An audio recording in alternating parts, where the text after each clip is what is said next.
إن الحمد لله نحمده ونستعينه ونستغفره ونعوذ بالله من شرور أنفسنا وسيئات أعمالنا من يهده الله فلا مضل له ومن يضلل فلا هادي له وأشهد أن لا إله إلا الله وحده لا شريك له وأشهد أن محمدا عبده ورسوله يا أيها الذين آمنوا اتقوا الله حق تقاته ولا تموتن إلا وأنتم مسلمون يا أيها الناس اتقوا ربكم الذي خلقكم من نفس واحدة وخلق منها زوجها وبث منهما رجالا كثيرا ونساء واتقوا الله الذي تساءلون به والأرحام إن الله كان عليكم رقيبا يا أيها الذين آمنوا اتقوا الله وقولوا قولا سديدا يصلح لكم أعمالكم ويغفر لكم ذنوبكم ومن يطع الله ورسوله فقد فاز فوزا عظيما أما بعد فإن خير الكلام كلام الله وخير الهدي هدي محمد صلى الله عليه وسلم وشر الأمور محدثاتها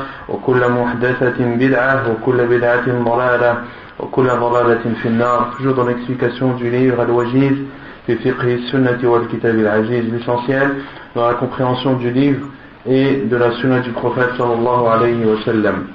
Donc la semaine dernière on avait traité de deux chapitres. Le premier qui était le chapitre de Al-Khul', le chapitre de Al-Khul'. Quelle est la définition de Al-Khul' dans la langue arabe et en islam? Non? Dans la langue arabe, c'est le fait de retirer par exemple un vêtement, de retirer en général. Donc dans la langue arabe, cela signifie de retirer, d'enlever, d'ôter. Et on donne à titre d'exemple en langue arabe khala'a thawb, c'est-à-dire il a enlevé ses vêtements. Non. Et dans la religion? Dans la religion, c'est le fait que la femme se retire de son mari, qu'elle demande qu'elle se rachète de son mari par une compensation financière ou par des biens. Quelle est la définition précise qu'on avait donnée?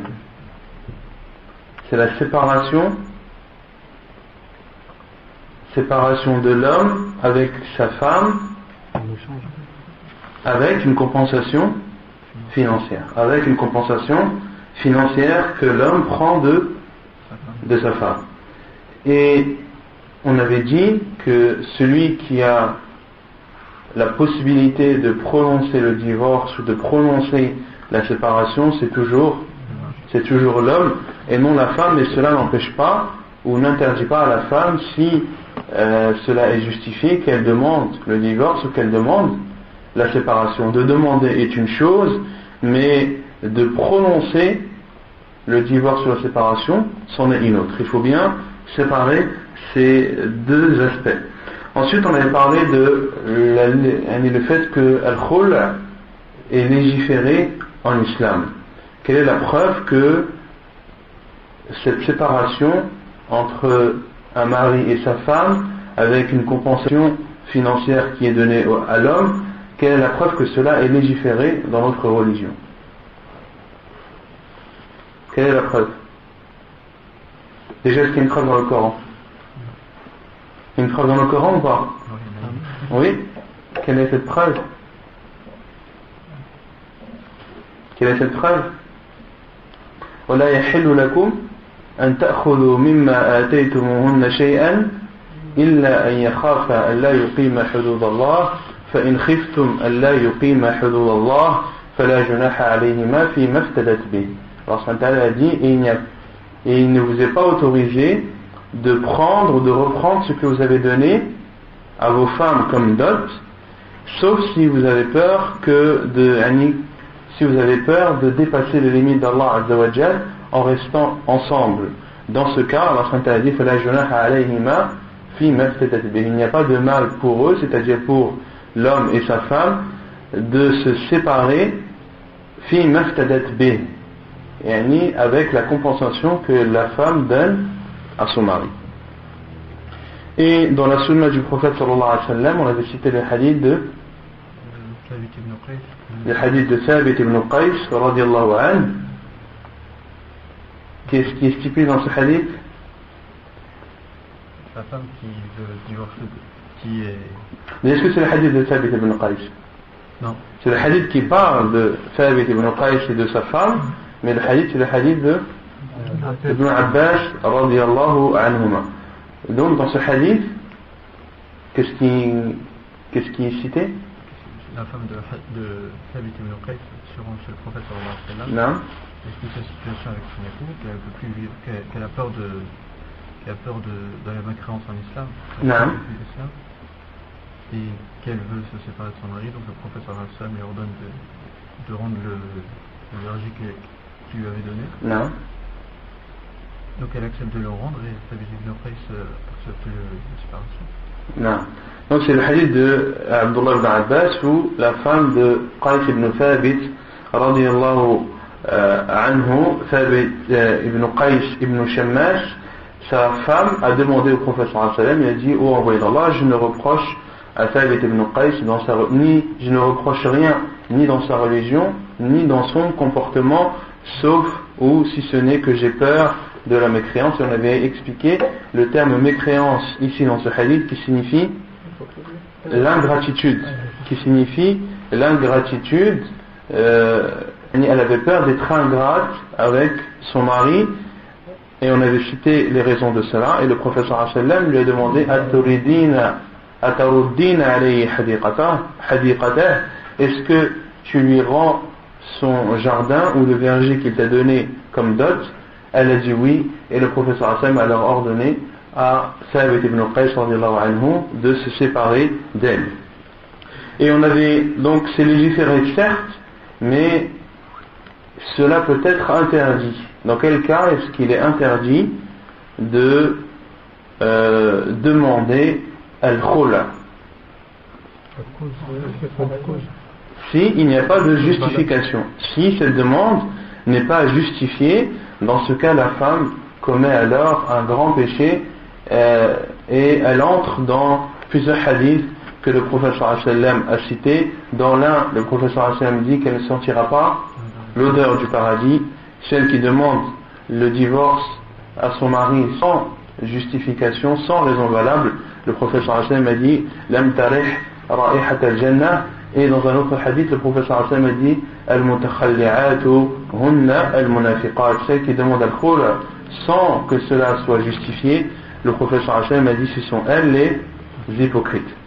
Ensuite, l'islam met aussi en garde, donc met en garde d'une part les femmes de demander la séparation, le divorce sans raison valable, mais met en garde de l'autre côté les hommes de ne pas garder leurs femmes, de ne pas les empêcher ou les libérer, de ne pas les empêcher de pouvoir se marier avec d'autres hommes en les libérant ou en se séparant d'elles, car certains hommes gardent leurs femmes non pas parce qu'ils veulent vivre avec elles ou avoir une vie conjugale avec elles normale, mais pour porter atteinte à cette femme, pour lui porter préjudice et pour l'empêcher d'être libre, de pouvoir se remarier avec d'autres hommes. Cela est interdit en islam, c'est appelé en arabe al-adlu.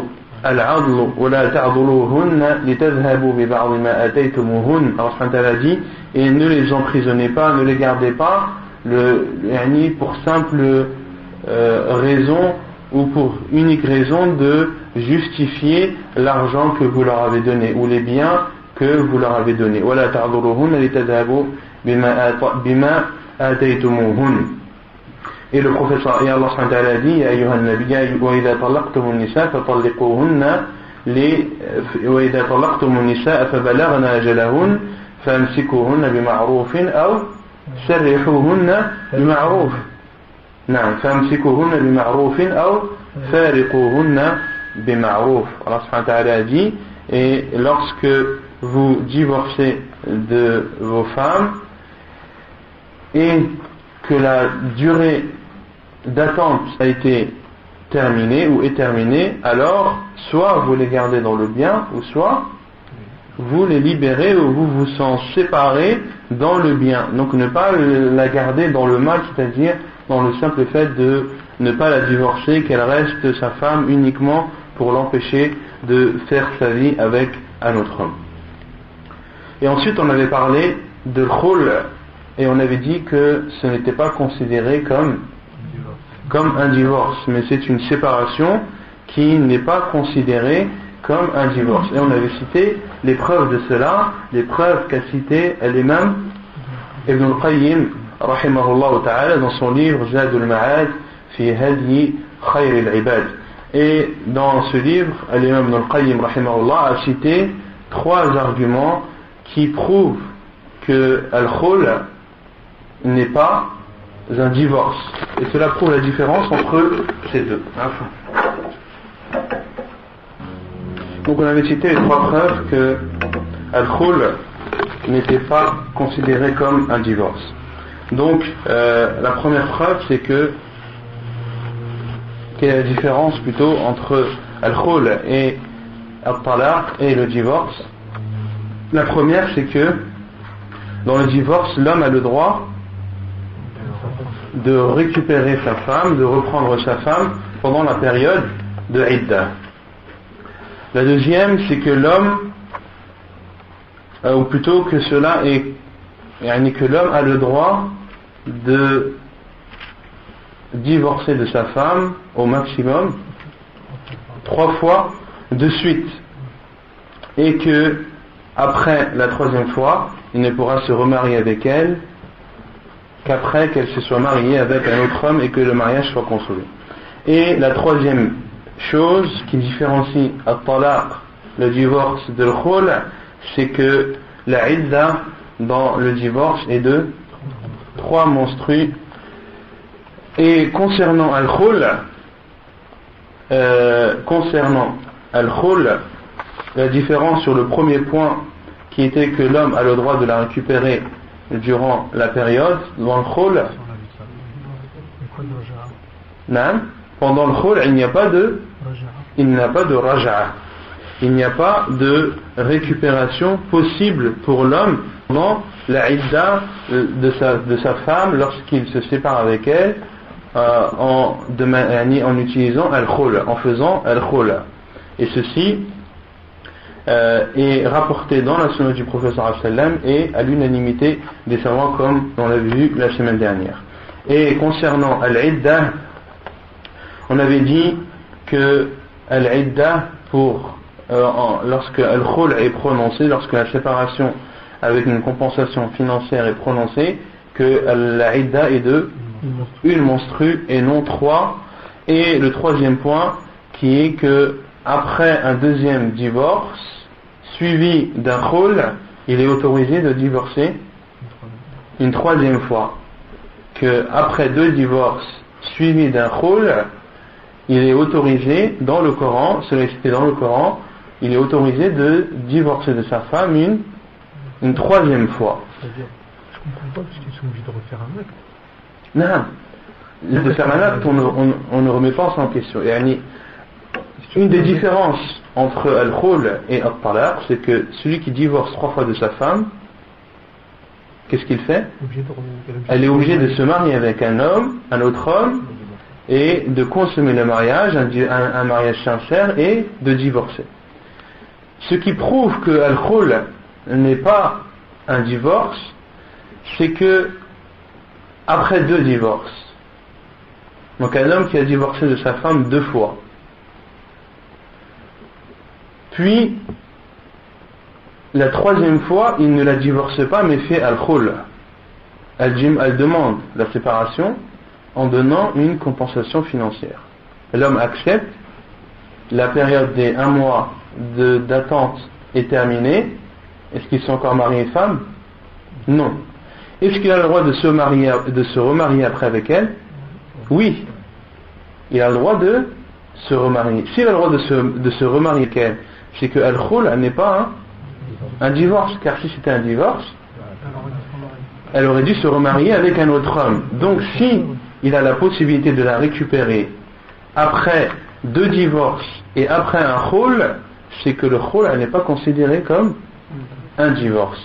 Et on avait cité le verset où Allah subhanahu wa ta'ala a dit الطلاق مرتان فإمساك بمعروف أو تسريح بإحسان ولا يحل لكم أن تأخذوا مما آتيتموهن شيئا إلا أن يخافا ألا يقيما حدود الله فإن خفتم ألا يقيما حدود الله فلا جناح عليهما فيما افتدت به تلك حدود الله فلا تعتدوها. Et ensuite Allah subhanahu wa ta'ala a dit فإن طلقها فلا تحل له من بعد حتى تنكح زوجا غيره. Et après Allah Azza wa Jalla dit et si la divorce, c'est-à-dire pour la troisième fois, alors elle ne lui sera plus licite jusqu'à ce qu'elle se remarie avec un autre homme. Non. Si l'homme est à la faute, est-ce qu'il a droit de quitter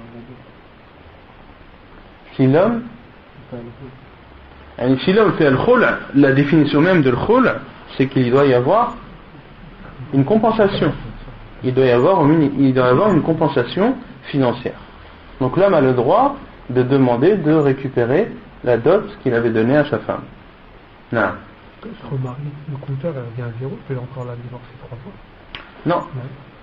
Une personne, un homme qui s'est séparé de sa femme en faisant le khul', et lorsqu'il se remarie par la suite, eh bien, les divorces qui étaient précédemment prononcés sont toujours pris en compte. Sont toujours pris en compte. D'accord? Car le divorce, le nombre maximum est de 3. Qu'il y ait eu des khul' avant ou non. Même s'il refait un acte, ça revient pas, ça élimine pas. Non, même s'il refait un acte, eh bien, les divorces qui ont été prononcés précédemment restent toujours valides. Et les gens s'amuseraient à faire al-khul' pour divorcer de leur femme des dizaines et des dizaines de fois. Donc, les divorces sont bien pris en compte. Je voulais savoir pour un homme qui sa femme prisonnière, c'est quoi l'issue pour elle?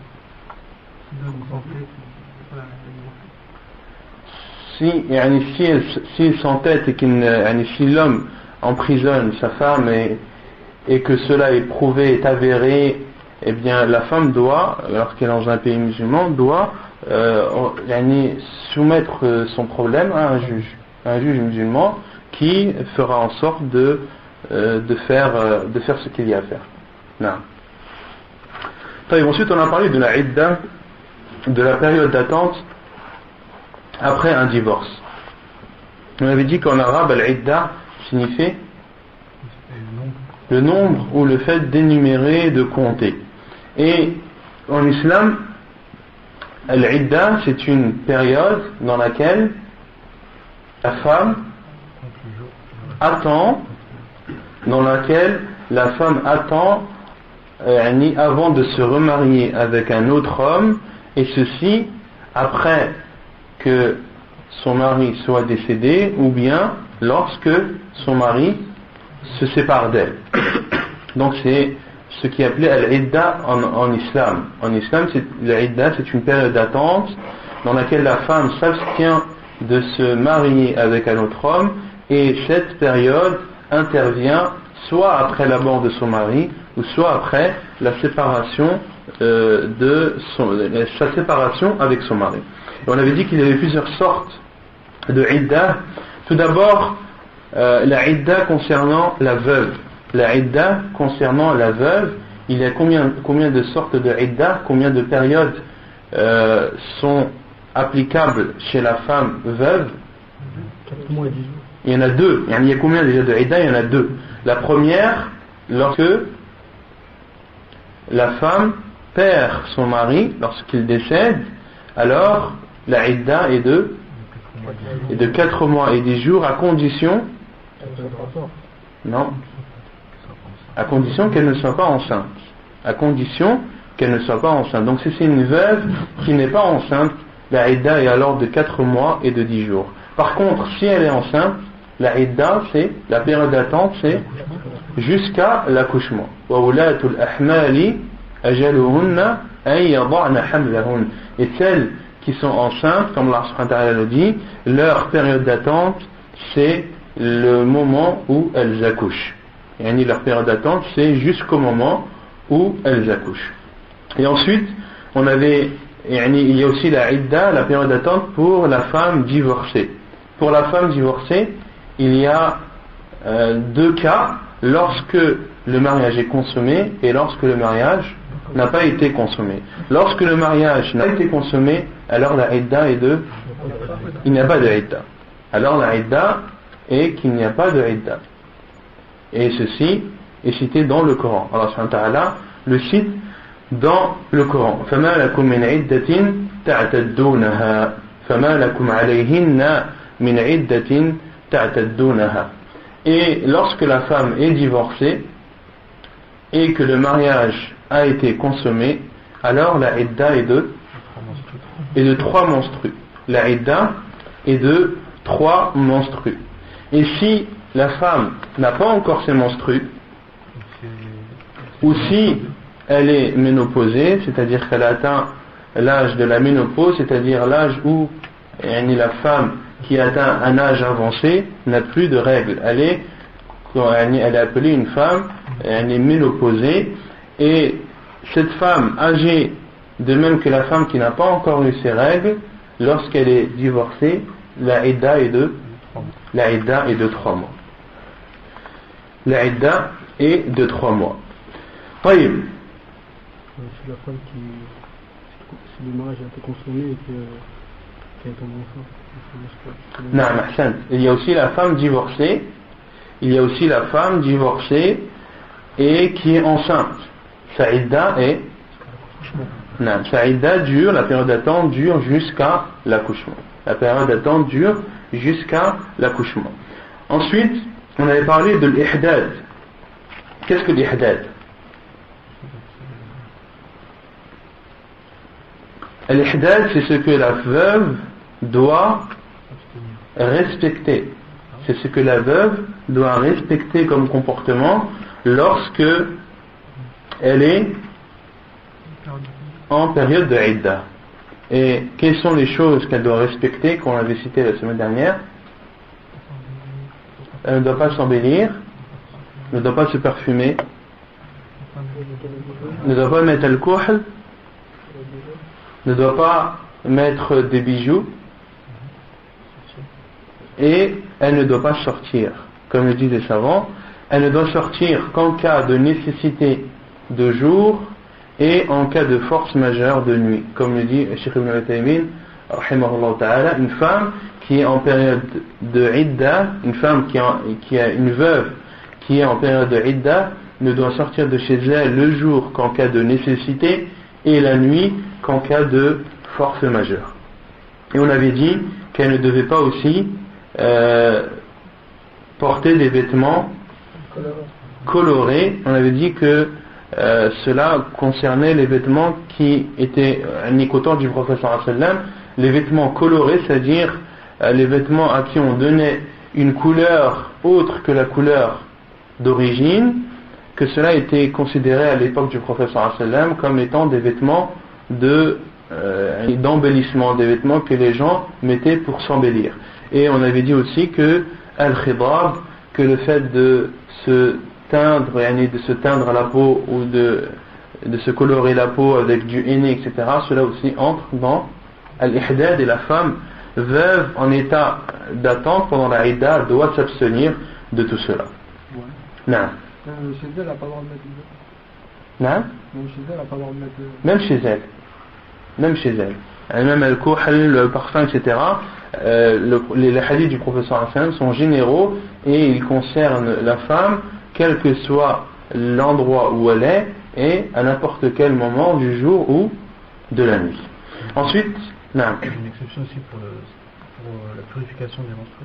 Non. Il y a, on avait cité le hadith du professeur la semaine dernière, sauf pour une femme qui se lave et qui fait son ghusl des menstrues, dans ce cas il lui est autorisé d'utiliser un peu de bukhur, qui est l'encens ou le parfum qui est diffusé en étant brûlé, car le professeur sallam a autorisé une petite quantité de ce genre de parfum pour la femme, et ceci lorsqu'elle se lave de ses menstrues, lorsqu'elle fait son lavage ou son ghusl des grandes menstrues. Non. Elle n'a pas le droit de suivre la janaza. Et elle n'a pas le droit de suivre le janaza, mais ça c'est général. Ça concerne la femme qui est en état de ihdad ou celle qui ne l'est pas, comme on avait vu dans le livre des rites funéraires. Ensuite, que doit faire la femme qui est en état de idda d'un divorce dans lequel son mari a le droit de la récupérer? On avait dit qu'elle devait rester chez elle qu'elle ne devait pas en sortir, elle n'est restée chez elle, c'est-à-dire rester dans la maison de son mari, et qu'elle ne devait pas en sortir, et que son mari lui aussi n'avait pas le droit de l'expulser de chez elle, et ceci tant que la idda n'est pas terminée. طيب يقول المؤلف المطلقة البائن المطلقة ثلاثا لا سكن لها ولا نفقة لحديث فاطمة بنت قيس عن النبي صلى الله عليه وسلم في المطلقة ثلاثا قال ليس لها سكن ولا نفقة ويلزمها أن تعتد في بيت أهلها ولا يجوز لها الخروج إلا لحاجة. عن جابر بن عبد الله قال طلقت خالتي فأرادت أن تجد نخلها فزجرها رجل أن تخرج فأتت النبي صلى الله عليه وسلم فقال بلى فجدي نخلك فإنك عسى أن تصدقي أو تفعلي معروفا. حديث صحيح رواه مسلم والنسائي وابن ماجه. Donc concernant la femme qui était divorcée 3 fois, la femme qui était divorcée 3 fois, l'homme il n'est pas obligatoire pour l'homme de la loger ni de subvenir à ses besoins. La preuve est le hadith de Fatima bint Qais عن النبي صلى الله عليه وسلم, d'après le prophète صلى الله عليه وسلم, concernant la femme qui a été divorcée 3 fois. Le prophète صلى الله عليه وسلم a dit ليس لها سكنى ولا نفقة. Il n'est pas obligatoire pour l'homme de la loger et de subvenir à ses besoins, c'est-à-dire de répondre à ses besoins financiers et autres.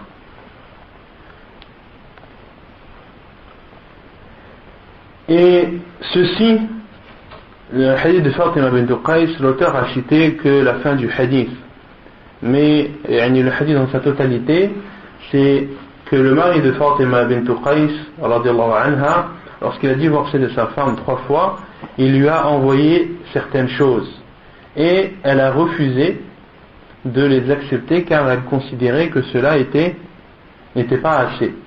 Donc elle est partie se plaindre au prophète sallallahu alayhi wa ala alihi wa sallam, et le prophète sallallahu alayhi wa sallam a dit laysa laha nafaqa laysa laha sukna wala nafaqa. La femme qui était divorcée 3 fois de son mari, il n'est pas obligatoire pour le mari ni de la loger ni de subvenir à ses besoins. Et le mari de Fatima bint Qais radiyallahu anha, lorsqu'il lui a donné ce qu'il lui a donné, ceci était de son propre gré, ceci était un bien qu'il voulut faire pour elle.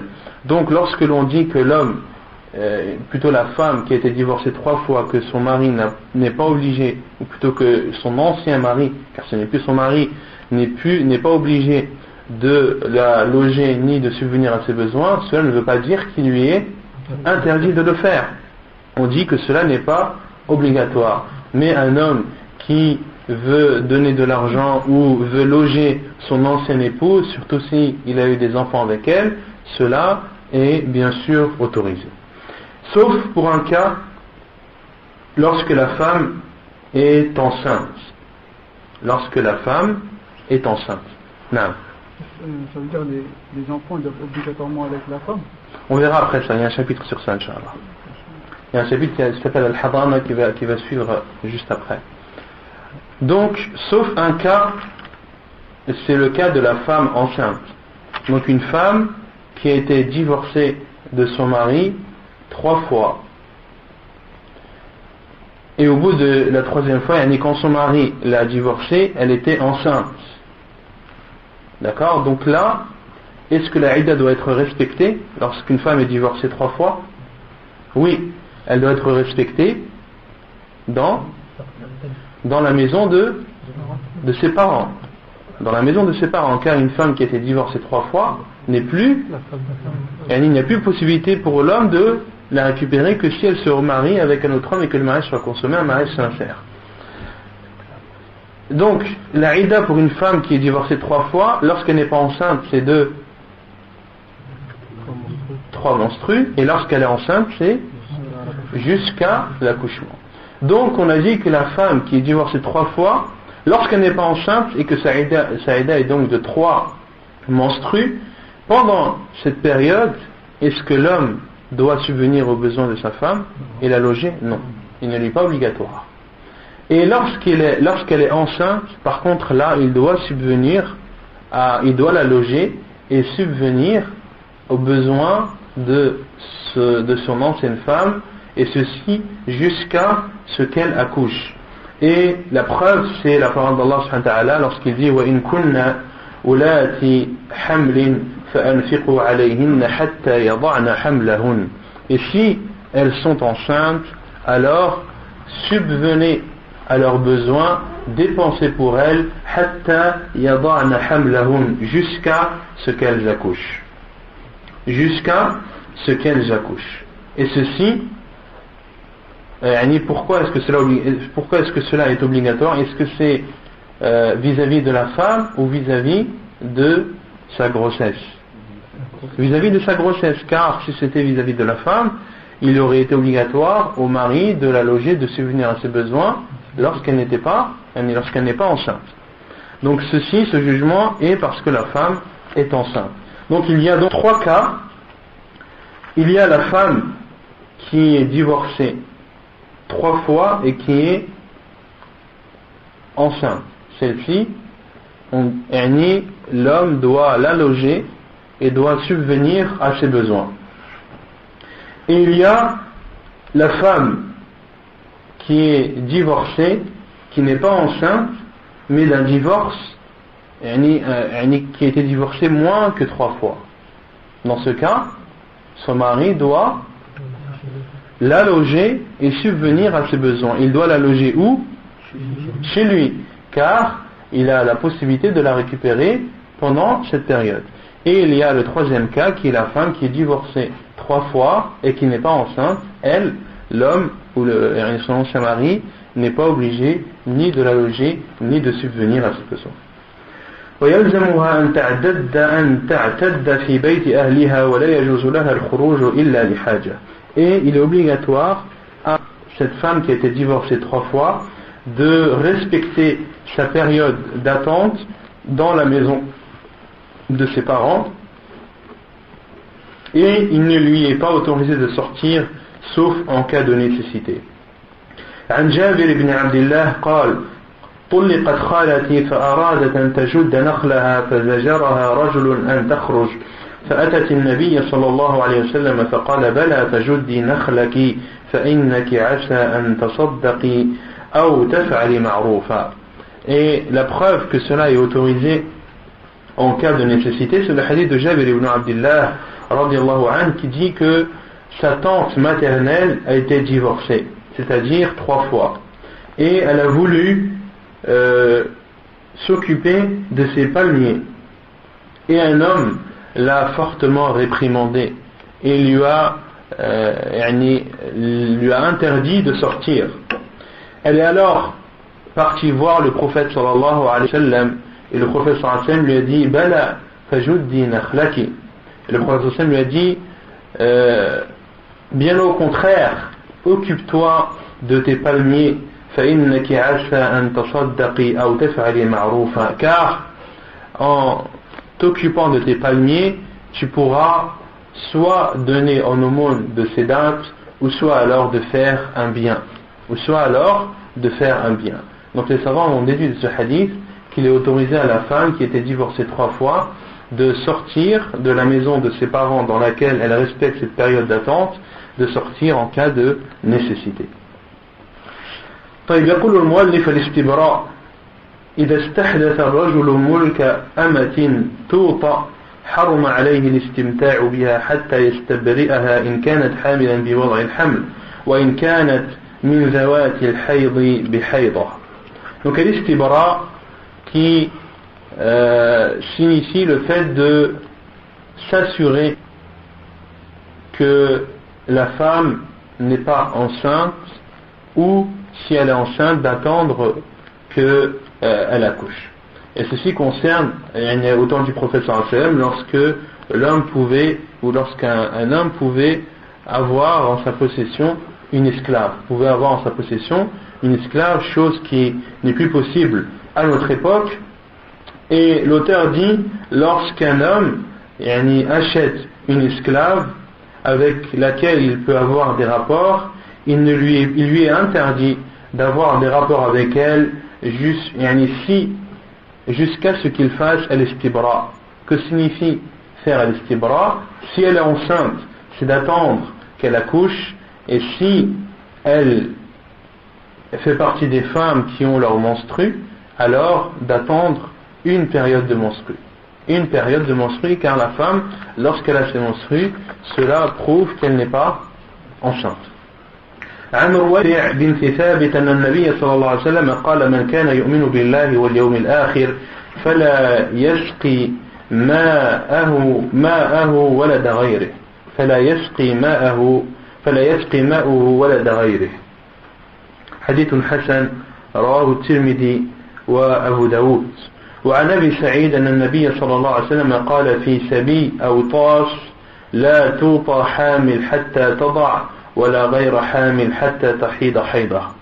Et selon Ruwayfi' ibn Thabit, il rapporte que le prophète sallallahu alayhi wa sallam a dit celui qui croit en Allah et au jugement dernier, qu'il ne fasse pas entrer son eau dans l'enfant d'autre que lui. Autrement dit, le prophète sallallahu alayhi wa sallam a dit celui qui croit en Allah et au jugement dernier et qui a en sa possession une esclave qu'il vient d'acquérir, qu'il ne mélange pas son eau avec l'enfant d'autre que lui, c'est-à-dire qu'il n'ait pas de rapport avec cette esclave tant qu'elle est enceinte. Et selon Abu Saïd, il rapporte que le prophète sallallahu alayhi wa sallam a dit concernant les prisonniers de Awtas que la femme enceinte ne doit pas être approchée, c'est-à-dire on ne doit pas avoir de rapport avec elle jusqu'à ce qu'elle accouche, et celle qui n'est pas enceinte jusqu'à ce qu'elle ait une menstrue. وعن ابن عمر رضي الله عنهما قال إذا وهبت الوليدة التي توطى أو بيعت أو عتقت فليستبر رحمها بحيضة ولا تستبر العذراء. حديث صحيح رواه البخاري. Et selon Abdullah ibn Umar radiallahu anhuma, il dit, lorsqu'une femme, une esclave avec laquelle on peut avoir des rapports est donnée, ou bien lorsqu'elle est vendue ou lorsqu'elle est affranchie, il doit y avoir al-istibra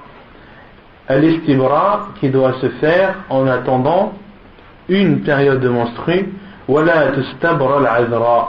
Et concernant celles qui sont vierges, il n'y a pas de istibra à faire, car elles sont vierges.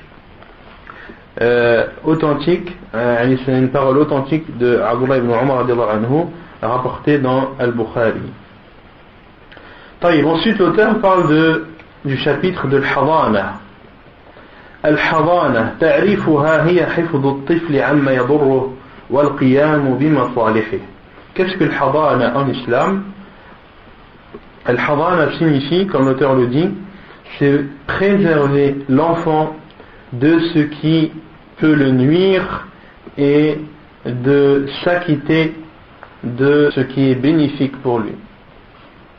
C'est-à-dire, d'une part, protéger l'enfant d'un mal ou de nuisance qui pourrait l'atteindre, et d'un autre côté, c'est d'accomplir ou de faire en sorte de subvenir et de s'occuper de cet enfant et de lui apporter tout ce dont il a besoin.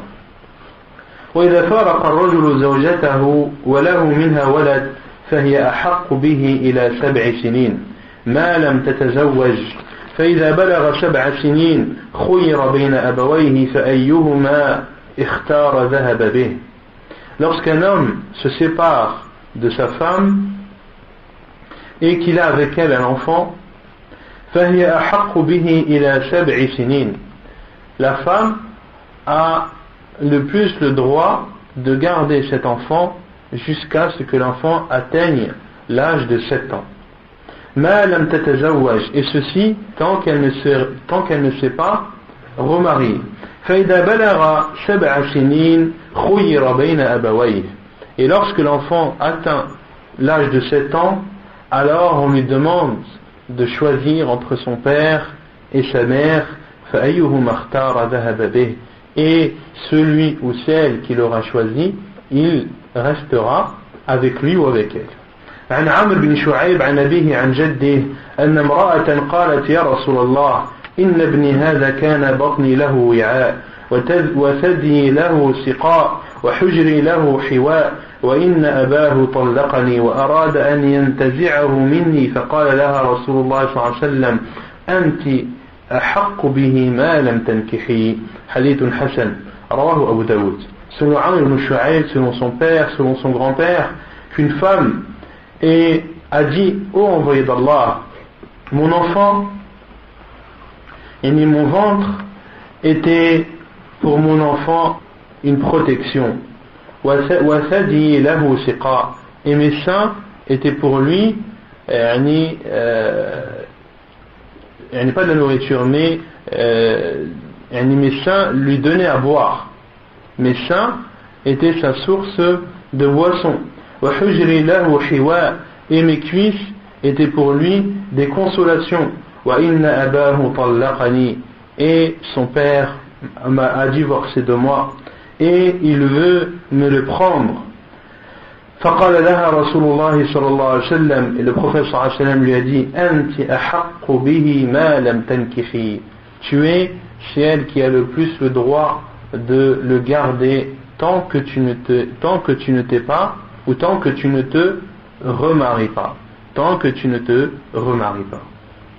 hadith jugé bon rapporté par Abu Daoud. وعن أبي هريرة رضي الله عنه أن امرأة جاءت إلى النبي صلى الله عليه وسلم فقالت: يا رسول الله إن زوجي يريد أن يذهب بابني وقد سقاني من بئر أبي عتبة وقد نفعني. فقال رسول الله صلى الله عليه وسلم: هذا أبوك وهذا أمك فخذ بيد أيهما شئت. فأخذ بيد أمه فانطلقت به. حديث صحيح رواه النسائي. Et dans un autre hadith, donc ce premier hadith nous prouve que tant que la femme n'est pas mariée, elle a le plus le droit de garder son enfant, comme l'a dit le prophète sallallahu alayhi wa sallam.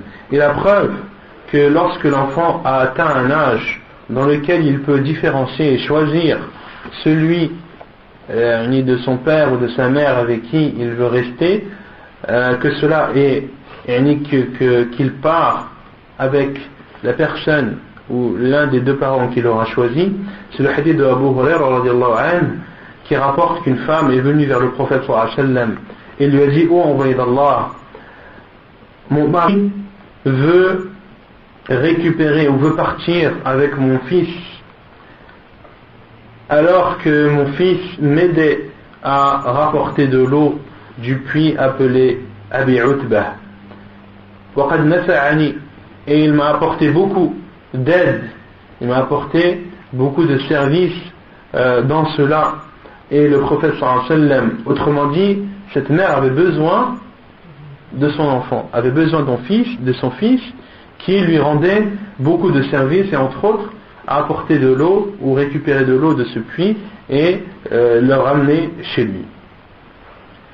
Et le prophète sallallahu alayhi wa sallam a dit en parlant à cet enfant: Hada abouk wa hadihi ummuk, lui c'est ton père et elle c'est ta mère. Fakhud bi yadi ayyihima shi't, prends la main de celui d'entre les deux que tu désires.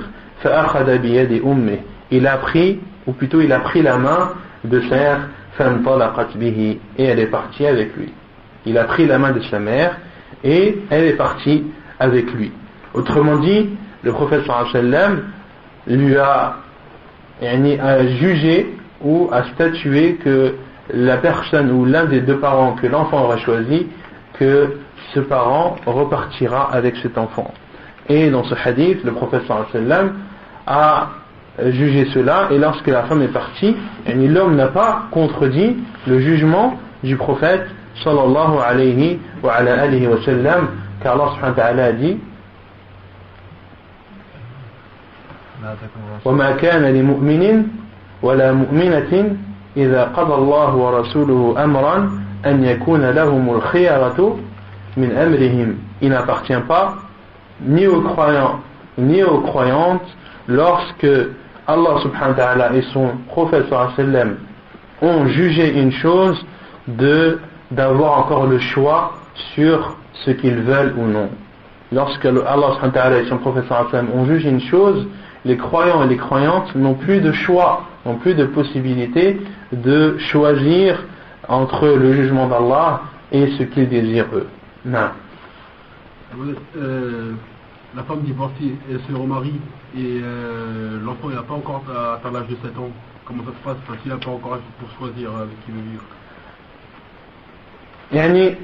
S'il n'a pas encore l'âge, là, lorsque l'on dit la femme mérite le plus, c'est-à-dire que c'est lorsqu'il y a une divergence entre l'homme, entre le père et la mère. Mais lorsqu'il y a un accord, lorsque le père est d'accord que l'enfant reste avec sa mère, là il n'y a pas de... Le problème ne se pose pas. Le problème se pose lorsque le mari veut l'enfant, lorsque le père veut son fils et la mère le veut aussi. Dans ce cas, lorsque l'enfant a 7 ans ou en dessous de 7 ans, il revient à sa mère tant qu'elle ne s'est pas remariée. Et après 7 ans, il doit choisir. Et si il n'a pas la possibilité de choisir, ou si tout simplement il ne sait pas qui choisir, alors dans ce cas les savants disent qu'il faut faire le tirage au sort. Car le tirage au sort est pris en compte en islam. Le tirage au sort est pris en compte en islam. Et cela, la preuve c'est dans Surat Al-Imran. Lorsque Maryam alayhi salam, qui vous savez, n'a pas eu de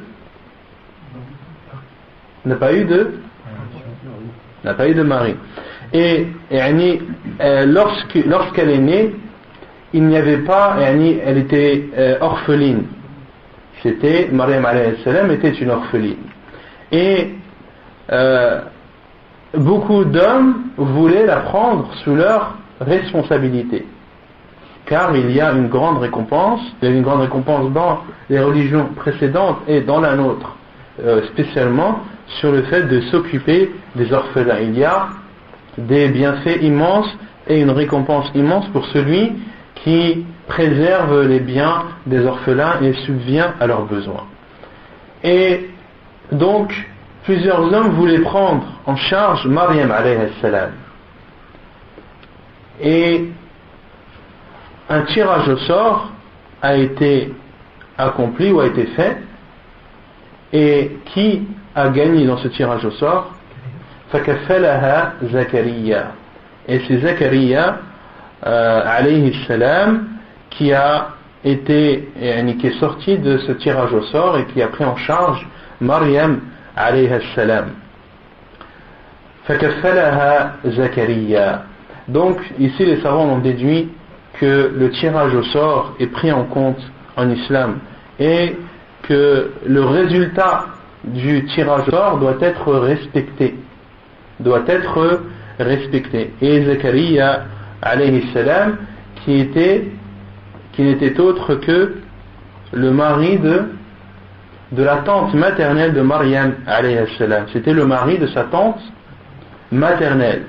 Et lorsque vous lisez Surat Al-Imran et Surat Maryam, فكفلها زكريا كلما دخل عليها زكريا المحراب وجد عندها رزقا. Et à chaque fois que Zakaria alayhi salam rentrait dans l'endroit où Maryam alayhi salam s'isolait pour adorer Allah subhanahu wa ta'ala, il trouvait toujours chez elle de la nourriture et de la pourvoyance.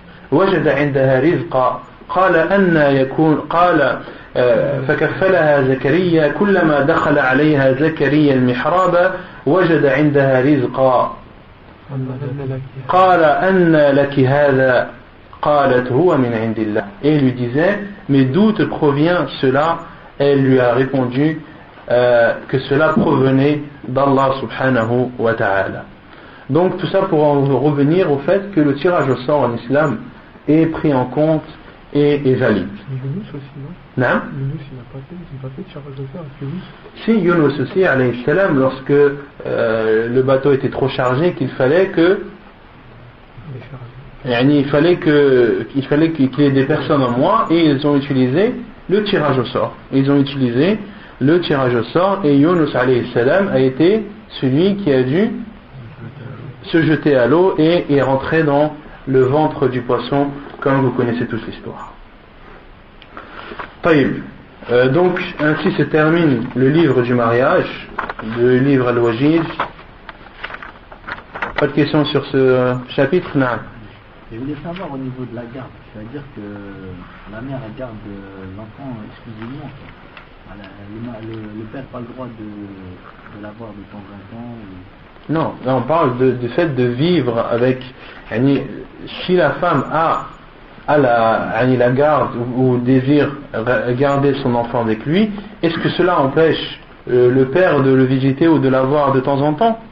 Non, ça n'empêche pas, c'est son père, d'accord? Et il y a les liens de sang qui doivent toujours être respectés. Ce n'est pas parce qu'il y a un divorce que tu dois couper les ponts avec ton père, c'est interdit. Même si il s'est séparé avec la mère, il reste ton père et elle reste ta mère, et ils ont des droits sur toi, et si jamais ils vieillissent, tu dois subvenir à leurs besoins, tu dois t'occuper d'eux, tu dois leur obéir, etc., etc. Et tu dois nouer ce lien de parenté et en aucun cas le couper, car celui qui coupe le lien de parenté est maudit dans le Coran. Non. Ici, quand il a l'âge de choisir, il choisit l'air, mais le père il ne veut pas s'occuper.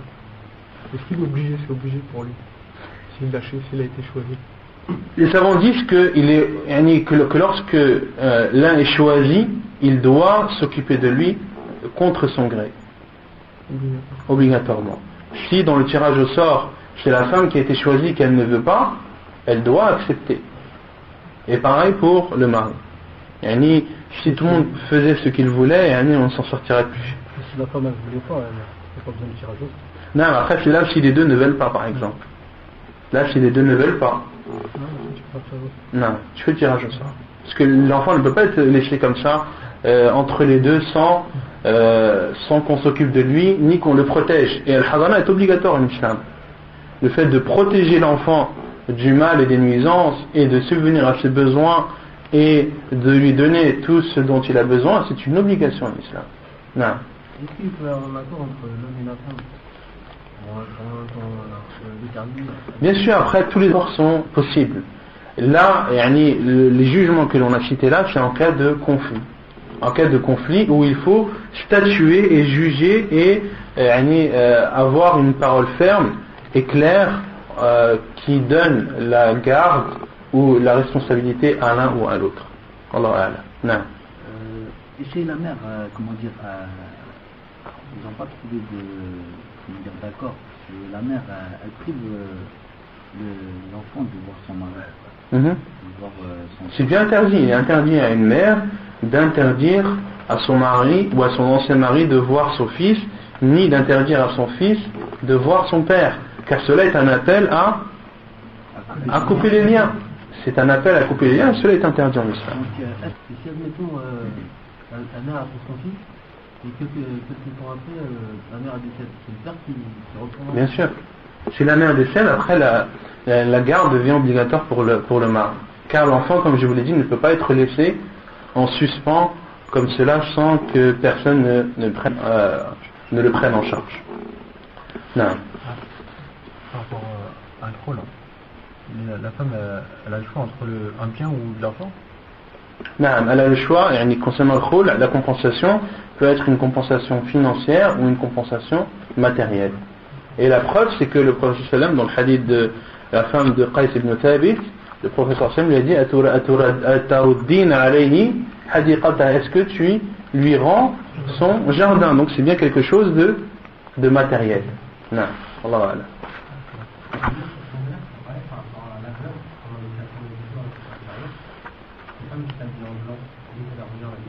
Il n'y a aucune preuve concernant la femme veuve en période de ihdad, ou en période de idda, qui doit observer al-ihdad, il n'y a rien ni dans le Coran, ni dans la sunna du prophète sallallahu alayhi wa sallam, ni dans les paroles et les actes des compagnons, que la femme, la veuve en période de idda, doit s'habiller en blanc, et qu'il lui est interdit de porter des vêtements de couleur. On avait dit que le prophète sallallahu alayhi wa sallam avait autorisé, dans le hadith qu'on avait cité la semaine dernière, des vêtements qui ont pour particularité que leur couleur était la couleur d'origine, qui n'a pas été modifiée. Donc il n'y a rien qui prouve dans l'islam que la femme veuve doit s'habiller en blanc et pas une autre couleur. Wallahu a'lam. Non. La femme veuve, si elle veut se remarier, est-ce qu'elle doit avoir l'autorisation d'un wali, son wali? Bien sûr. Une femme veuve, pour se remarier, elle fait un nouvel acte de mariage, un nouvel acte qui doit respecter toutes les conditions, tous les piliers et toutes les obligations. Donc elle doit avoir l'accord du tuteur, etc. etc. Non. Donc après avoir terminé le livre du mariage, on va commencer le livre du hajj, du pèlerinage, Inch'Allah wa ta'ala. Donc c'est quelle page pour vous, Kitab al-Hajj? 235 pour la deuxième édition, et pour la première c'est 229.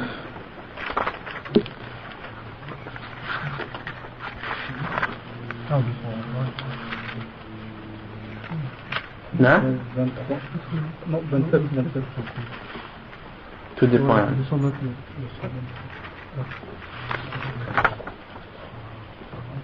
229. Kitab al-Hajj, le livre du pèlerinage. Le livre du pèlerinage. Donc j'avais sauté le livre du pèlerinage la dernière fois car c'était après le Hajj, et j'ai voulu retarder un peu pour Inch'Allah pouvoir le finir avant le Hajj prochain. Kitab al-Hajj, livre du pèlerinage. Al-Hajj en arabe signifie al-Qasd. Al-Hajj en arabe signifie al-Qasd, c'est-à-dire de vouloir quelque chose. De vouloir quelque chose et de se diriger vers un endroit. Al-Qasd. وفي الشرع التعبد لله عز وجل بأداء المناسك على ما جاء في سنة رسول الله صلى الله عليه وعلى آله وسلم. Et la définition du Hajj en islam, c'est le fait d'adorer Allah subhanahu wa ta'ala par des rites qui ont été rapportés dans la sunna du prophète sallallahu alayhi wa ala alihi wa sallam.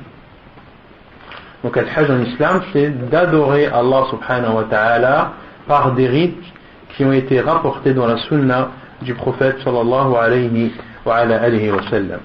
Et concernant al-Umrah, la définition de l'Umrah, en langue arabe, al-Umrah signifie al-Ziyara. Al-Umrah en arabe signifie la visite, al-Ziyara.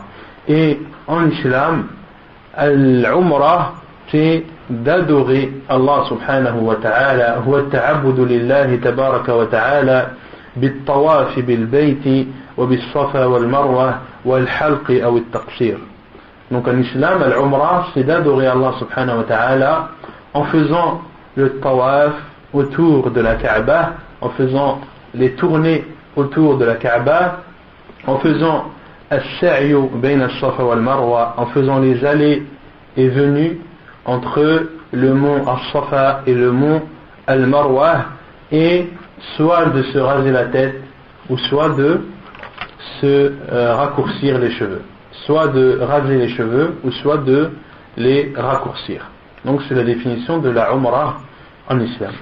يقول المؤلف فضل الحج والعمرة. Donc l'auteur commence par le chapitre des mérites du pèlerinage et de la Umrah.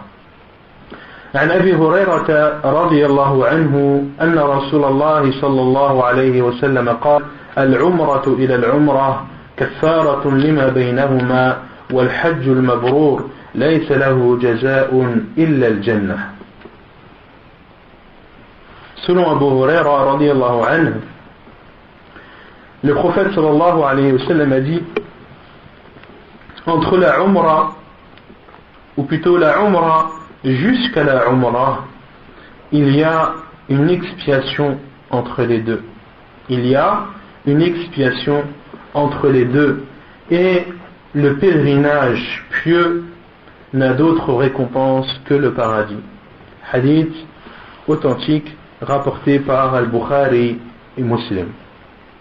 Donc dans ce hadith de Abu Hurairah radiyallahu anhu, le prophète sallallahu alayhi wa sallam a dit la Umrah jusqu'à la Umrah, c'est une expiation entre les deux. C'est une expiation des péchés. Le laps de temps qui sépare une Umrah d'une autre est une expiation des péchés. Et concernant l'expiation des péchés, il y a une divergence des savants.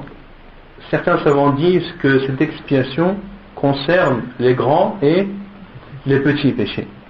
Et d'autres savants disent que cela ne concerne que les petits péchés.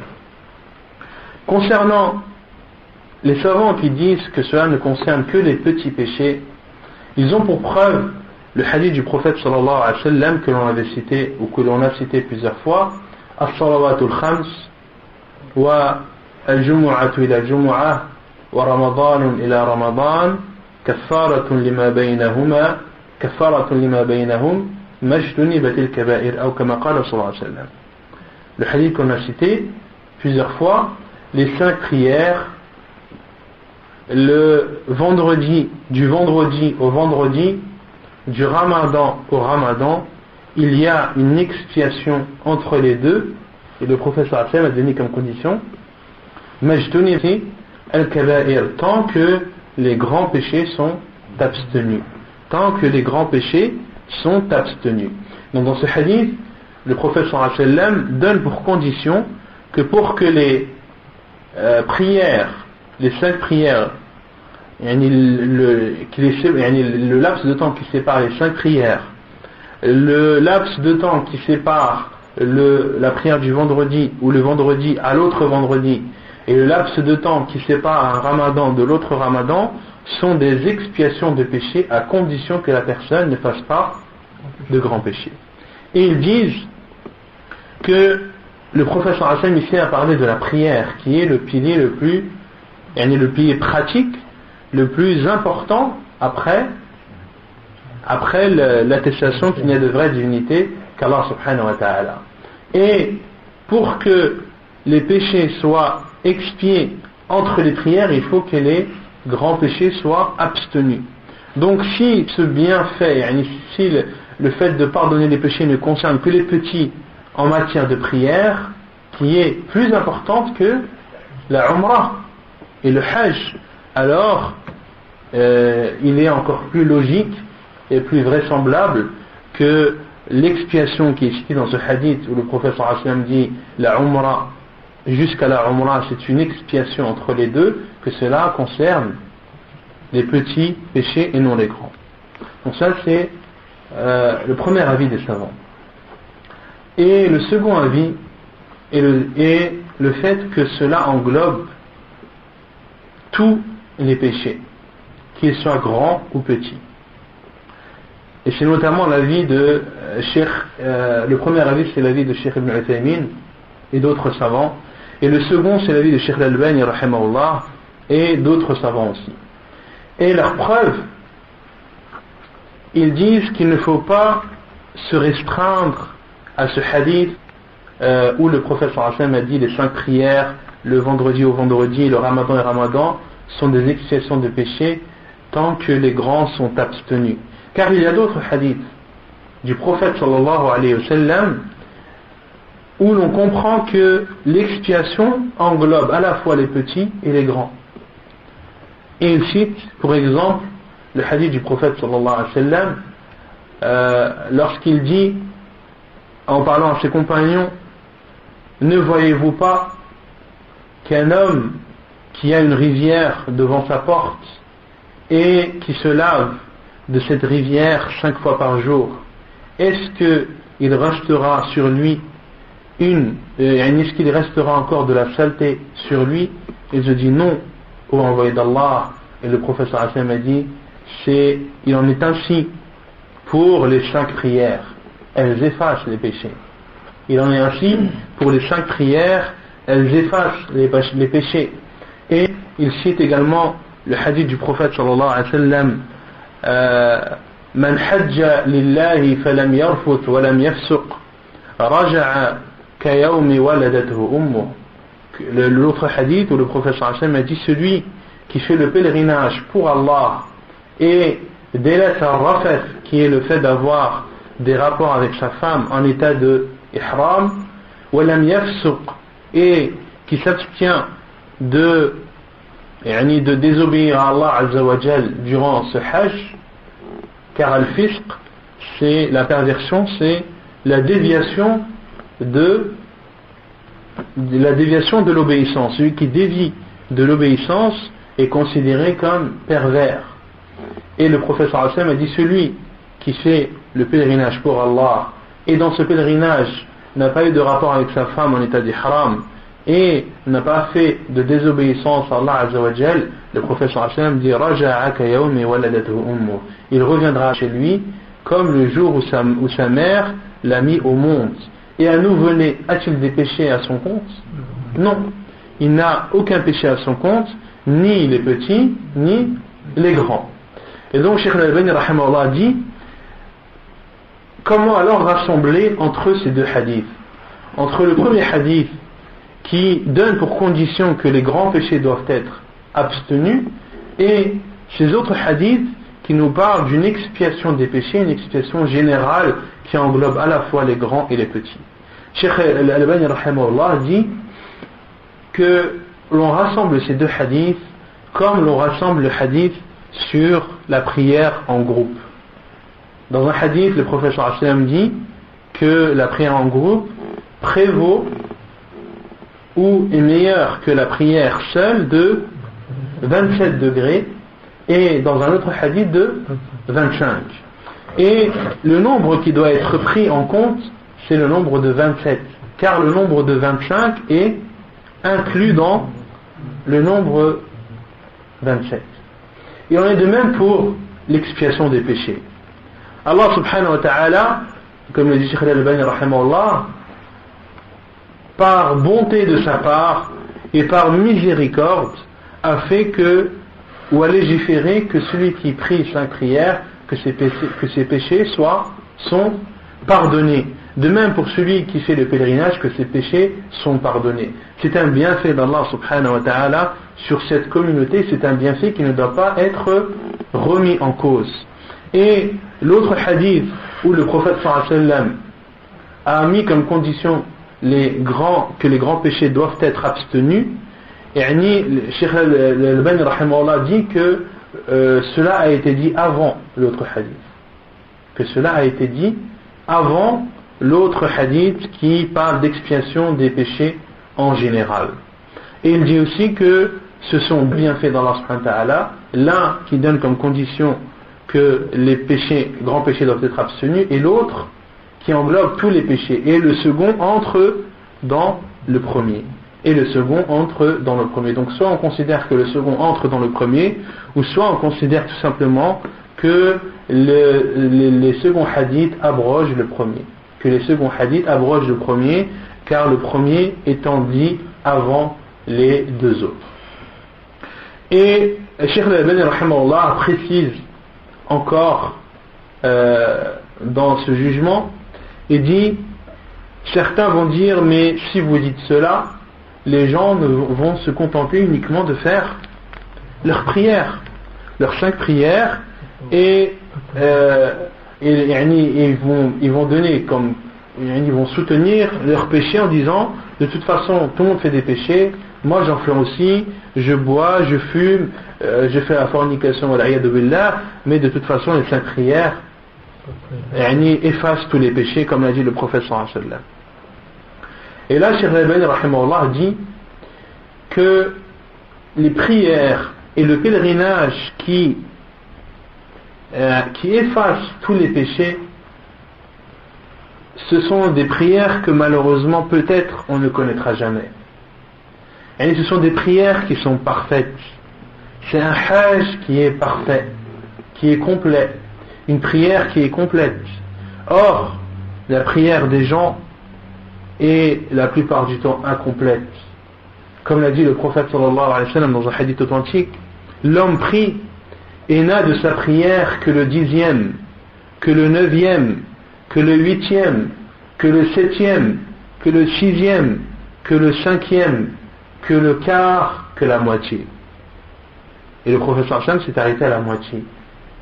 Donc, ce qui est le plus répandu chez les gens et chez les musulmans malheureusement, c'est qu'ils prient mais non de leur prière qu'une partie de la récompense. Une partie de la récompense. Et celui qui s'en sort bien s'en sortira avec la moitié de la récompense. Et à notre époque, si on s'en sort avec le 10e, c'est déjà un grand bienfait d'Allah subhanahu wa ta'ala sur nous. Donc comment se reposer sur une prière qui est sans doute, ou plutôt dont la récompense est sans doute minime, qui doit avoisiner le 10e, voire un peu plus. Donc cela doit, le fait de savoir ces bienfaits que les prières expient les péchés, les grands et les petits, de même que le pèlerinage, cela ne doit pas avoir pour conséquence que le musulman dort sur ses lauriers et qu'il se croit à l'abri du châtiment d'Allah subhanahu wa ta'ala et qu'il utilise cela comme une ruse, car Allah subhanahu wa ta'ala dit وَمَكَرُوا وَمَكَرَ اللَّهُ وَاللَّهُ خَيْرُ الْمَاكِرِينَ. Il ruse et Allah ruse, et Allah subhanahu wa ta'ala est le meilleur des ruseurs. Allah subhanahu wa ta'ala ruse avec celui qui ruse. Allah subhanahu wa ta'ala ruse avec celui qui ruse. Donc ne pas utiliser la prière comme un moyen de se reposer ou d'accourir ou de ne pas s'abstenir des interdits d'Allah subhanahu wa ta'ala. Donc ce sont deux avis des savants concernant l'expiation des péchés. Certains considèrent que cela ne concerne que les petits et d'autres considèrent que cela englobe à la fois les petits et les grands. والحج المبرور, le prophète sallallahu alayhi wa sallam a dit ensuite dans le hadith d'Abu Huraira, et le pèlerinage pieux n'a d'autre récompense que le paradis. Qu'est-ce que le pèlerinage pieux? Les savants disent que c'est le pèlerinage dans lequel 4 conditions sont respectées. La première, c'est que ce pèlerinage doit être fait pour Allah subhanahu wa ta'ala et pour lui seul, un pèlerinage que le musulman accomplit dans lequel il espère la récompense d'Allah subhanahu wa ta'ala et dans lequel il ne désire que l'agrément d'Allah azza wa jal, qu'il ne fasse pas son pèlerinage pour des buts matériels de cette vie d'ici-bas ou pour que l'on appelle hajj un tel ou hajj un tel ou pour que les gens, ou pour qu'il monte en estime chez les gens, etc., etc. Il ne doit faire son pèlerinage que pour satisfaire Allah subhanahu wa ta'ala et personne d'autre. Ensuite, ce pèlerinage doit être fait avec de l'argent licite. Ce pèlerinage doit être fait avec de l'argent licite. Celui qui fait son pèlerinage en utilisant de l'argent illicite, son pèlerinage n'est pas considéré comme étant un pèlerinage pieux. Certains savants vont même jusqu'à considérer son pèlerinage comme étant nul. Et un poète a dit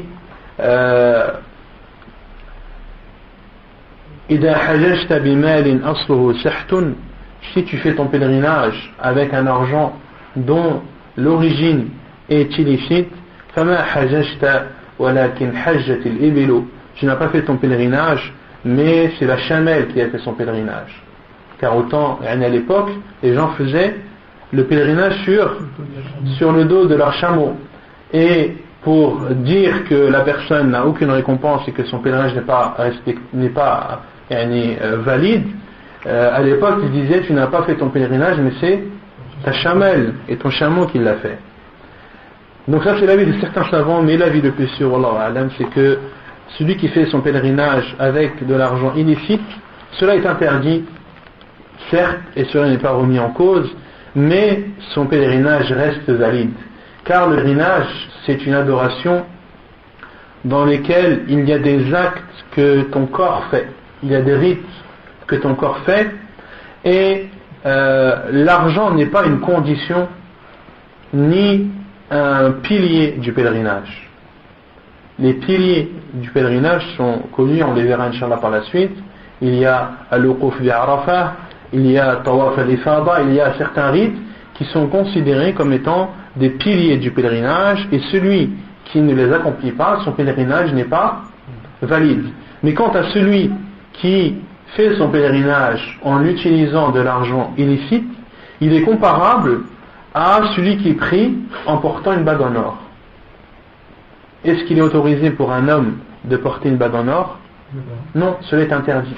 Un homme qui prie en portant une bague en or, sa prière est-elle valide? Elle est valide, car de porter une bague en or n'est ni une condition, ni de ne pas porter une bague en or n'est ni une condition, ni un pilier de la prière. Il a fait certes un péché, mais sa prière n'est pas remise en cause. De même pour celui qui fait son pèlerinage en utilisant de l'argent illicite, il a fait un péché et il devra rendre compte de cela devant Allah subhanahu wa ta'ala, mais en aucun cas on ne remet en cause la validité de son pèlerinage. Donc ça, c'était la deuxième condition pour qu'un pèlerinage soit pieux. Non. Qui est endetté, qui peut faire le pèlerinage. Une personne qui est endettée, savants disent qu'il qu'il est autorisé de faire son pèlerinage avec son argent, mais que le mieux était de d'abord rembourser ses dettes et ensuite de faire son pèlerinage. Mais s'il l'a fait, son pèlerinage est valide. Ici, il est tellement endetté. Il a l'argent pour aller au pèlerinage, il est tellement endetté que, comment dire,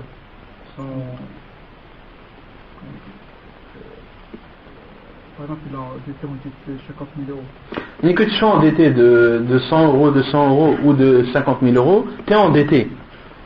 C'est quand tu as la possibilité de rembourser ta dette, tu dois la rembourser. C'est une obligation. Car on avait vu les hadiths de celui qui meurt en étant endetté alors qu'il avait la possibilité de rembourser. On a vu que il sera châtié dans sa tombe, wal-iyadu billah. Donc celui qui est endetté et qui a la possibilité de rembourser ses dettes doit rembourser sa dette. Mais si cette personne a de l'argent et a préféré faire son pèlerinage que de rembourser ses dettes, est-ce que l'on dit que son pèlerinage est nul? Non, son pèlerinage n'est pas nul, mais il devait rembourser sa dette avant de partir au pèlerinage. Allahu a'lam. Non. Parce que j'ai entendu qu'on devait demander l'autorisation à celui qu'on... Il y a aussi ça. Il y a aussi une autre possibilité, comme disent les savants, c'est de demander l'autorisation à celui à qui tu dois de l'argent. S'il accepte et autorise de repousser l'échéance du remboursement, alors dans ce cas, il t'est autorisé de le faire. Wallahu a'lam. Non. Par exemple, la personne dit si tu arrêtes quelque chose, si tu meurs ou quelque chose, je t'enlève la dette. Je te retire cette dette. On avait dit que sur celui à qui on doit de l'argent, il lui est autorisé de pardonner. Comme Allah subhanahu wa ta'ala a dit, wa an ta'fu aqrabu lit-taqwa, et de pardonner et d'effacer la dette de son frère, c'est ce qu'il y a de plus proche de la piété. Donc il est autorisé une personne d'effacer la dette que son frère a sur lui. Non. Non. Non, c'est interdit. Interdit de faire un crédit pour aller au Hajj, ni pour aller dans toute autre destination, ni pour toute autre utilisation. Et quand on dit un crédit, c'est un crédit avec intérêt. Parce qu'il est autorisé qu'on te prête de l'argent et que tu le rendes. Et quand tu parles de crédit, c'est avec intérêt ou sans intérêt? Donc quand on dit un crédit, c'est donc toi tu parles d'un emprunt. D'un emprunt. Est-ce qu'il est autorisé d'emprunter de l'argent pour faire son pèlerinage? Oui, il est autorisé. Voilà. Non. Vas-y. Comment? Les PV. Ouais, les amendes sont des dettes. Les amendes sont des dettes et tu dois te les acquitter. Non. Pour le fait de pardonner, il y a avant ou après le décès? Avant ou après, peu importe. Celui qui veut pardonner et effacer la dette de son frère, il peut le faire soit de son vivant, soit après sa mort. Donc la première condition, on a dit, pour qu'un pèlerinage soit pieux, c'est d'abord qu'il soit sincère. Deuxièmement, qu'il soit issu d'un argent licite. Troisièmement, qu'il doit faire les obligations de ce pèlerinage, qu'il doit accomplir tous les rites obligatoires de ce pèlerinage.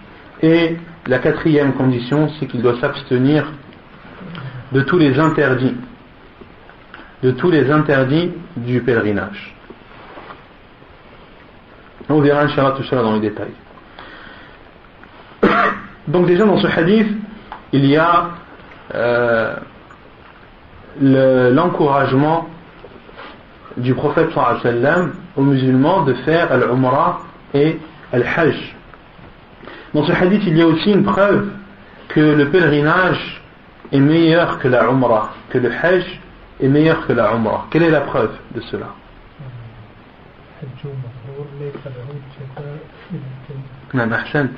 Dans ce hadith, le prophète sallallahu alayhi wa sallam a dit que le pèlerinage, plutôt que la umrah, le laps de temps entre les deux umrah était une expiation des péchés. Et lorsqu'il a parlé du pèlerinage, le prophète sallallahu alayhi wa sallam a dit il n'a d'autre récompense que le paradis. Or, entrer au paradis est une récompense meilleure que de se faire pardonner les péchés. Donc cela prouve que le hajj est meilleur que le pèlerinage.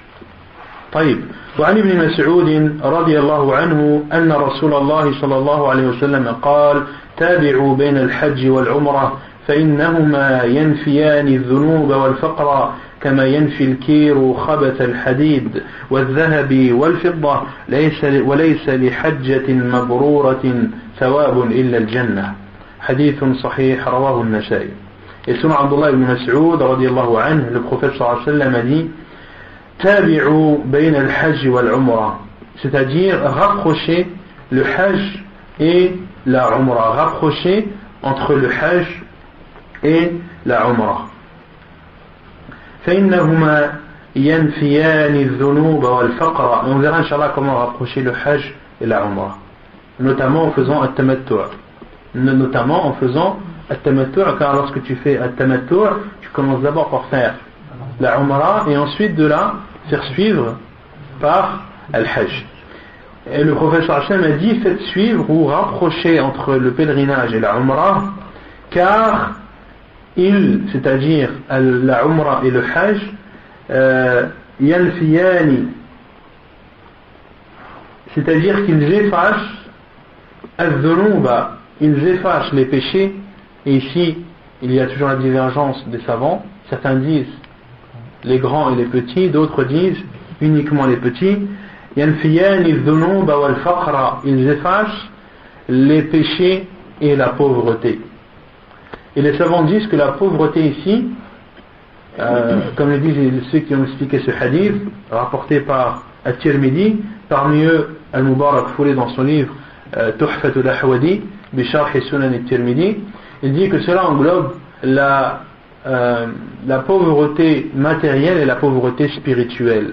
Allah subhanahu wa ta'ala enlève la pauvreté matérielle en donnant à la personne de la richesse et en lui ouvrant les portes de la pourvoyance, et enlève la pauvreté spirituelle en enrichissant son cœur et en faisant en sorte que son cœur accepte le bien et profite de ce pèlerinage et de cette umrah.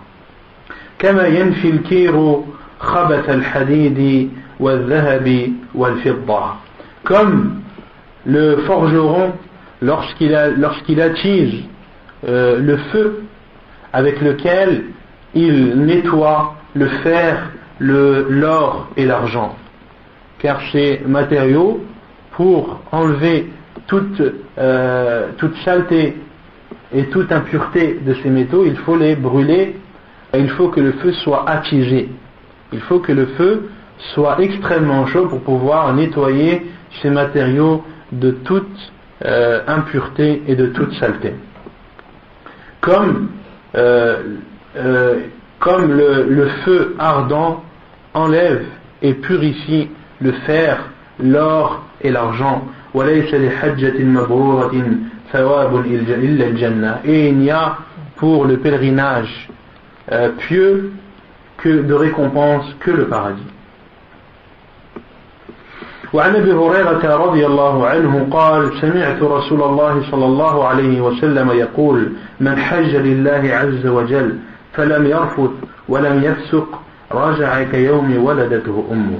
Et selon Abu Huraira رضي الله عنه, il dit, j'ai entendu le prophète sallallahu alayhi wa sallam dire, celui qui fait son pèlerinage lillah, pour Allah, il y a dans cela la preuve de la première condition que l'on a donnée, que le pèlerinage doit être fait avec sincérité. Cette condition n'est pas propre au pèlerinage, mais englobe l'ensemble des adorations. Celui qui fait le pèlerinage pour Allah, lillahi azza wa jal, falam yarfuth, sans qu'il n'ait eu de rapport avec sa femme pendant en état de ihram, walam yafsuq, et sans avoir dévié de l'obéissance d'Allah subhanahu wa ta'ala, il retournera, c'est-à-dire chez lui, kayawmi waladatu ummu, comme le jour où sa mère l'a mis au monde. Hadith authentique rapporté par Al-Bukhari et Muslim. وعن ابن عمر عن النبي صلى الله عليه وسلم قال الغازي في سبيل الله والحاج والمعتمر وفد الله دعاهم فأجابوه وسألوه فأعطاهم حديث حسن رواه ابن ماجه. Et selon Abdullah ibn Umar radiyallahu anhu عن النبي صلى الله عليه وسلم, selon le prophète sallallahu alayhi wa sallam, il dit al-ghazi fi sabilillah, le combattant dans le sentier d'Allah, ainsi que celui qui fait le hajj et la umrah, sont ceux qui viennent ou qui vont vers Allah subhanahu wa ta'ala, sont ceux qui vont vers Allah subhanahu wa ta'ala. Da'ahum fa'ajabuh, il les a appelés et ils lui ont répondu. Wa sa'aluhu fa'a'tahum, et ils lui ont demandé et leur a donné. Hadith jugé bon, rapporté par Ibn Majah dans ses sunan. Donc ici le prophète sallallahu alayhi wa sallam montre les mérites de celui qui est dans le sentier d'Allah, qui combat dans le sentier d'Allah subhanahu wa ta'ala, ainsi que celui qui fait le pèlerinage et la umrah. Le prophète sallallahu alayhi wa sallam a considéré que c'était des personnes qui allaient vers Allah azza wa jal, des personnes qu'Allah azza wa jal a appelées et à qui ils ont répondu, et en réponse à cela, Allah azza wa jal, en contrepartie, eh bien, répond aussi à leurs demandes lorsqu'ils invoquent. Allah subhanahu wa ta'ala exauce leurs invocations lorsqu'ils demandent à Allah azza wa jal des bienfaits de cette vie d'ici-bas ainsi que de l'au-delà. والحج واجب مع العمرة مرة في العمر على كل مسلم بالغ عاقل حر مستطيع. قال الله تعالى إن أول بيت وضع للناس للذي ببكة مباركا وهدى للعالمين فيه آيات بينات مقام إبراهيم ومن دخله كان آمنا ولله على الناس حج البيت من استطاع إليه سبيلا ومن كفر فإن الله غني عن العالمين. Et le pèlerinage est obligatoire avec la Umrah une fois dans la vie, et ceci pour tout musulman qui a atteint l'âge de la puberté, qui a la raison, qui est libre et qui a la capacité, et qui en a les capacités physiques et financières. Donc le hajj est obligatoire avec la Umrah une fois dans la vie pour tout musulman. Donc cela exclut le non-musulman, selon les détails qu'on avait vus lorsqu'on avait parlé du jeûne, que l'avis le plus sûr des savants, c'est que tout le monde est demandé, il est demandé à tout le monde, tout être humain, il lui est demandé de rentrer dans l'islam dans sa totalité. Entrer dans l'islam dans sa totalité. Là. On va voir Inch'Allah après. Il y a le jugement de la Ramadan, on va le voir après Inch'Allah. Donc qu'il soit musulman, qu'il soit pubère, qu'il soit pubère, qu'il ait atteint l'âge de la puberté, et qu'il ait la raison, sort de cela ceux qui sont fous ou ceux qui sont possédés. Hurrin, qui soit libre, sort de cela l'esclave. Mustati', qu'il a la capacité, sort de cela ceux qui n'ont pas la possibilité ni physique ni financière d'accomplir ce 5e pilier de l'islam qui est le pèlerinage. La preuve, Allah subhanahu wa ta'ala a dit Inna awwala baytin wudi'a lin-nas. La première maison qui était édifiée pour les gens, c'est bien celle qui est à Bakka, qui est un des noms de Mecca. Et cette maison a été édifiée dans quel but? Dans le but d'adorer Allah subhanahu wa ta'ala. Mubarakan wa hudan lil alamin. C'est une maison qui est bénie et c'est une guidée pour l'ensemble de l'univers. Fihi ayatun bayyinatun maqamu Ibrahim. Il y a autour de cette maison des signes évidents, et parmi ces signes il y a l'endroit où Ibrahim alayhi salam s'est tenu debout. Il s'est tenu debout pour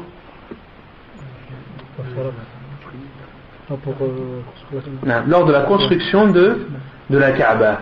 Lors de la construction de la Kaaba, Ibrahim alayhi salam était au-dessus d'un endroit élevé pour pouvoir poser les pierres les unes au-dessus des autres, et c'est ce qui est appelé à notre époque Maqamu Ibrahim, ou ce qui est appelé dans le Coran Maqamu Ibrahim. Et le Maqam de Ibrahim, ce n'est pas ce que beaucoup de gens pensent être. Ce n'est pas cet endroit qui est à côté de la Kaaba, jaune, doré, cet objet qui est doré comme une forme de coupole, dans lequel il y a une trace des pieds, en disant que c'est la trace des pieds de Ibrahim alayhi salam. Ce n'est pas ça le maqam de Ibrahim. Le maqam de Ibrahim, pour ceux qui sont déjà allés ou qui vont y aller Inch'Allah, c'est un endroit qui est très proche de la pierre noire. Et il y a un petit rond, il y a un petit cercle qui montre ce maqam d'Ibrahim. Et beaucoup de gens ne savent pas ça. Car, par définition même, si c'est un endroit dans lequel Ibrahim alayhi salam s'est posé ou s'est mis dessus pour construire, il faut que cet endroit soit proche de la Kaaba. Et ce monument entre guillemets, ou cet objet qui à l'époque qui existe jusqu'à nos jours à la Mecque, c'est un objet qui a été posé par des Turcs qui ont imposé cela, et les gens ont par la suite appelé cela Maqam Ibrahim, qui en réalité n'est pas Maqam Ibrahim, qui est tout proche de la pierre noire. Naam. Non, puisque dans tous les cas quand tu le fais, pendant leur rite, on verra après que après le tawaf tu dois faire 2 raka'at derrière le Maqam d'Ibrahim. Donc que tu le fasses derrière cet objet, tu es toujours derrière le Maqam d'Ibrahim. Tu es toujours derrière le Maqam. Et à notre époque, il est très très difficile de faire 2 raka'at à côté de la pierre noire. Non? Bien sûr, on dit soit tu le fais derrière le Maqam Ibrahim, si tu ne peux pas, alors dans n'importe quel endroit de la mosquée. Il y a là-bas des signes, plein de signes d'Allah Azza wa Jal, et parmi ces signes il y a l'endroit sur lequel Ibrahim alayhi salam s'est tenu debout.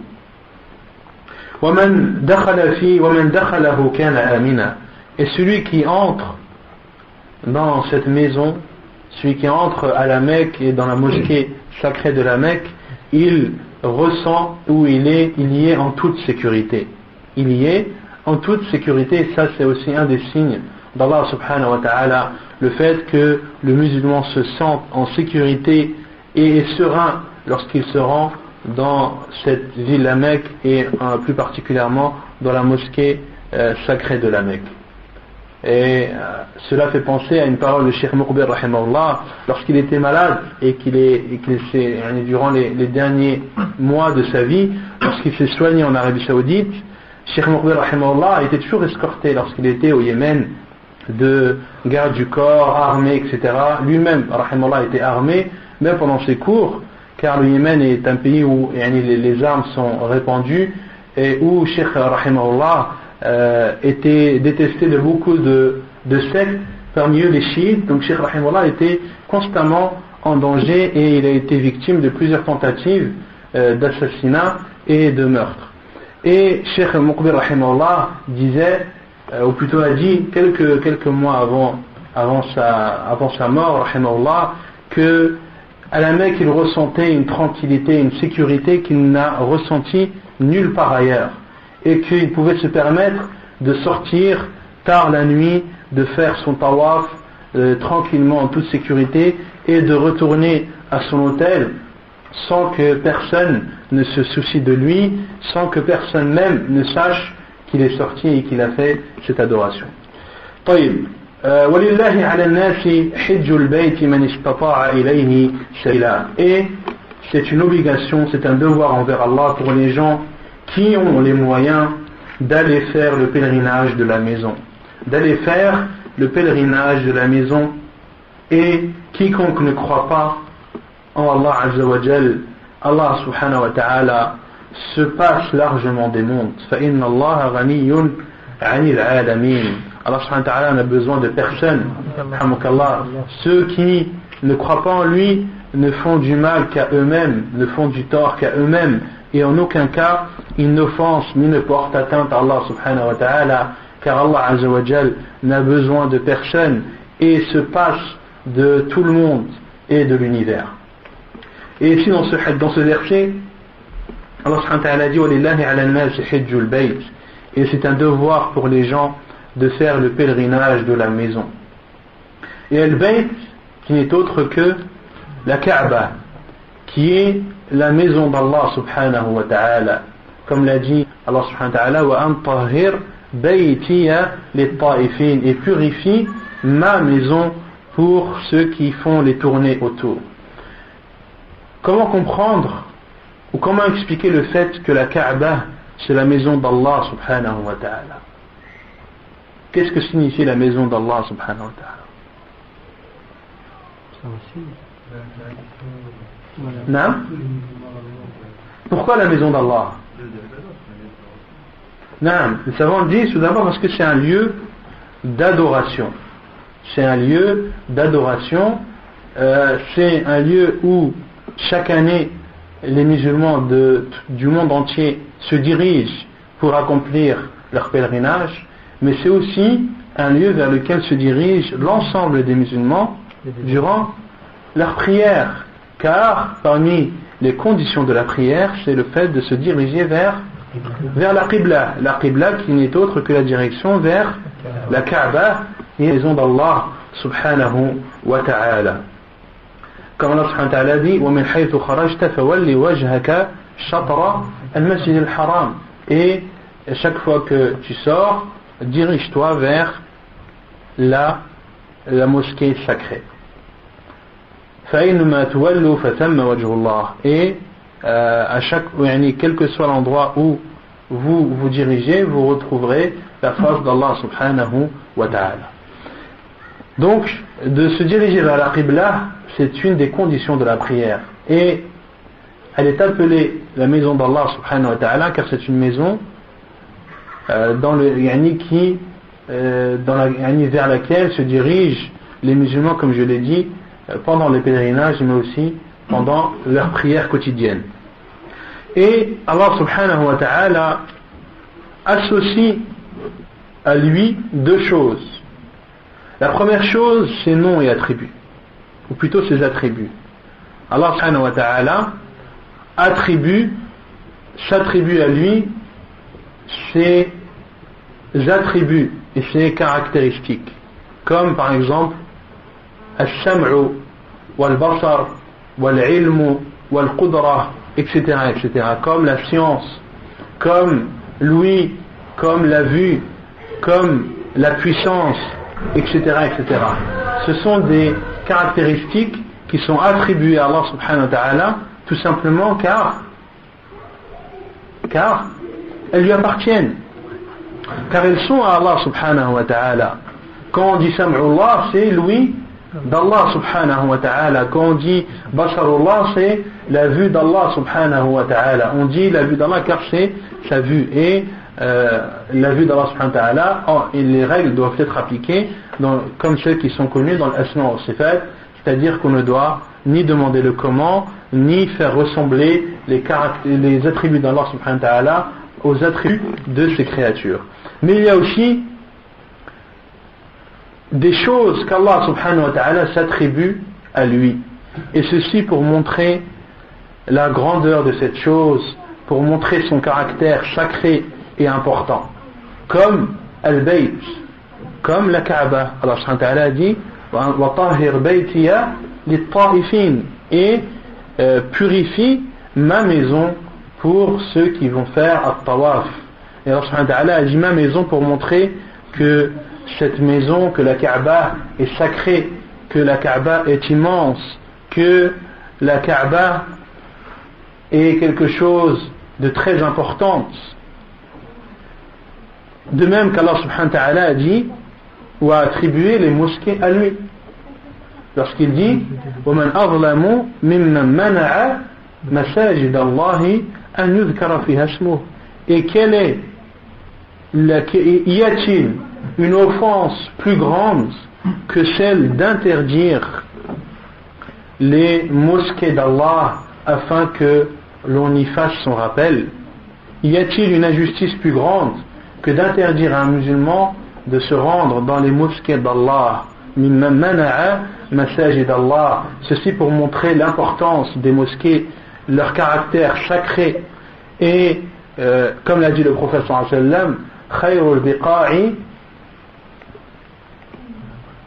masajid Allah. Le prophète sallallahu alayhi wa sallam a dit le meilleur endroit dans cette vie d'ici-bas, ce sont les mosquées. Wa sharrul biqa'i al-aswaq, ou kama qala sallallahu alayhi wa sallam, et les pires des endroits dans cette vie d'ici-bas, ce sont les marchés. Donc Allah subhanahu wa ta'ala attribue la Kaaba à lui en disant Baytullah, car c'est une maison sacrée et importante.